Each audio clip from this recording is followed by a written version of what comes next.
Chapitre 2. Tu me demandes de te raconter comment j'ai vécu les années où j'ai grandi à Galade. Tu dis que ce sera utile, et j'ai sincèrement envie de me rendre utile. J'imagine que tu t'attends à de pures horreurs, mais en réalité, des tas d'enfants étaient aimés et chéris, à Galade, comme ailleurs. Et des tas d'adultes étaient gentils, quoique faillibles, à Galade comme ailleurs. J'espère aussi que tu n'oublieras pas qu'on éprouve tous un peu de nostalgie pour la gentillesse qu'on nous a témoignée enfant, même si, pour d'autres, le cadre de cette enfance est bizarre. Comme toi, je pense que Galade doit disparaître. Il abrite trop de mal, trop d'hypocrisie et trop de choses qui vont sûrement à l'encontre des desseins de Dieu. Mais accorde-moi aussi la possibilité de pleurer la perte de tout ce qui a pu être bien. Dans notre école, le rose était pour le printemps et l'été, le lit de vin pour l'automne et l'hiver, le blanc pour les occasions spéciales, dimanche et célébration. Bras couverts, cheveux couverts, jupe aux genoux jusqu'à l'âge de 5 ans, et après à 5 cm maximum au-dessus de la cheville, parce que les pulsions des hommes étaient de terribles choses qu'il fallait réprimer. Les yeux des hommes, toujours à se balader ici et là, comme ceux d'un tigre, ces yeux fouisseurs, avaient besoin d'être protégés de notre pouvoir de séduction ô combien aveuglant, de nos jambes, grosses, maigres ou fuselées, de nos bras, boudinés, noueux ou gracieux, de nos peaux constellées de taches ou veloutées, des boucles entrelacées de nos cheveux brillants, de nos grossières crinières, de nos tresses maigrichonnes et pareilles à de la paille, peu importait. Quelles qu'aient été nos silhouettes et nos traits, nous représentions bien involontairement des pièges et des appâts.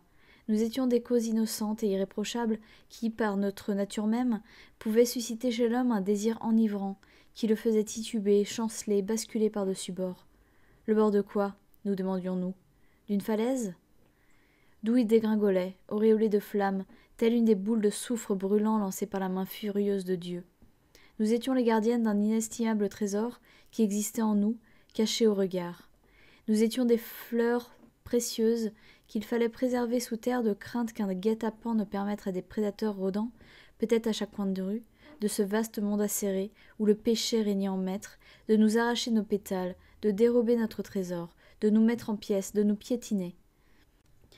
C'était le genre de choses que tante Vidala, perpétuellement chiffonnée, nous répétait à l'école pendant qu'on faisait de la broderie aux petits points pour mouchoirs, repose-pieds et tableaux encadrés.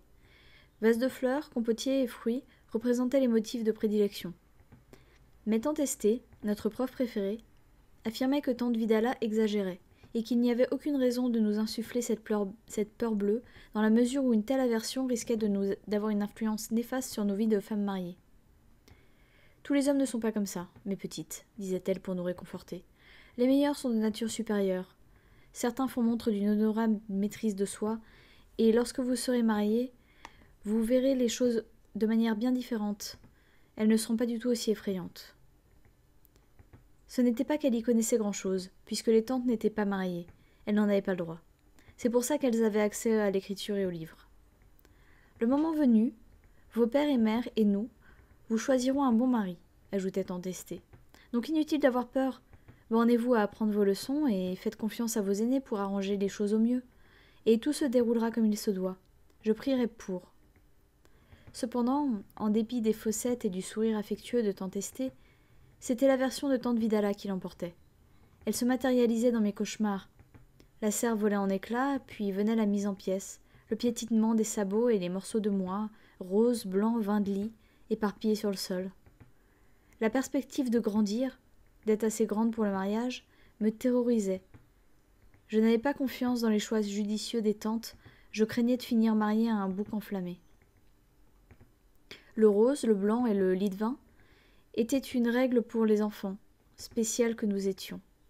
Les enfants ordinaires des familles écono portaient la même tenue toute l'année, de vilaines blouses grises à rayures multicolores, pareilles aux habits de leur maman. Elles n'apprenaient même pas la broderie au petit point ni le crochet. Pour elles, c'était juste des travaux de couture simples, des fleurs en papier et d'autres corvées du même ordre. Contrairement à nous, elles n'étaient pas préchoisies pour être mariées au meilleur parti, au fils de Jacob et autres commandants, ou à leur fils. En grandissant, il arrivait néanmoins qu'elles soient choisies si elles étaient suffisamment jolies. Ça, personne ne le disait. On n'était pas censé se vanter d'être belle, c'était prétentieux, ni remarquer le physique avantageux des autres. Pourtant, nous, les filles, on n'était pas dupes. Il valait mieux être jolie que laide. Même les tantes accordaient plus d'attention à celles qui étaient jolies. Maintenant, si tu étais déjà prise choisie, ce n'était pas si important. Je ne louchais pas comme Hulda. Je n'avais pas la mine congénitalement renfrognée de Shunamite, ni les sourcils à peine visibles de Becca. Mais je n'étais pas finie. J'avais un visage large et mou, un peu comme les biscuits que Zilla, ma Martha préférée, me confectionnait tout spécialement, avec des yeux en raisin sec et des dents en graines de courge. Mais même si je n'étais pas spécialement jolie, j'étais très très choisie, doublement choisie, non seulement préchoisie pour épouser un commandant, mais avant tout choisie par Tabitha, ma mère.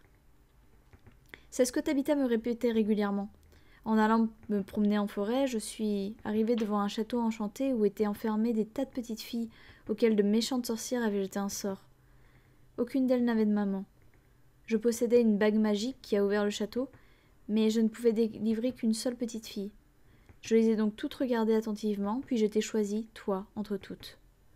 Et les autres, qu'est-ce qu'elles sont devenues, les autres petites filles? D'autres mamans les ont délivrées. Elles avaient une bague magique, elles aussi? Bien sûr, ma chérie, pour devenir maman, il faut avoir une bague magique. Elle est où, la bague magique, maintenant? Là, à mon doigt, disait-elle en me montrant le troisième doigt de sa main gauche. Le doigt du cœur, selon elle. Mais elle n'était bonne que pour un seul vœu. Et je m'en suis servie pour toi. Donc à présent, c'est juste une bague de maman, une bague de tous les jours. À ce stade de la discussion, elle me permettait d'essayer la bague, un anneau d'or avec 3 diamants, un gros entre 2 petits. On aurait vraiment juré qu'il y avait eu des pouvoirs magiques avant. Tu m'as soulevé de terre et emmené, demandai-je, pour sortir de la forêt. Je connaissais l'histoire par cœur, mais j'aimais qu'elle me la répète. Non, ma chérie, tu étais déjà trop grande. Si je t'avais portée, j'aurais toussé et les sorcières nous auraient entendus. Ça, c'était vrai, et je m'en rendais compte. Elle toussait pas mal.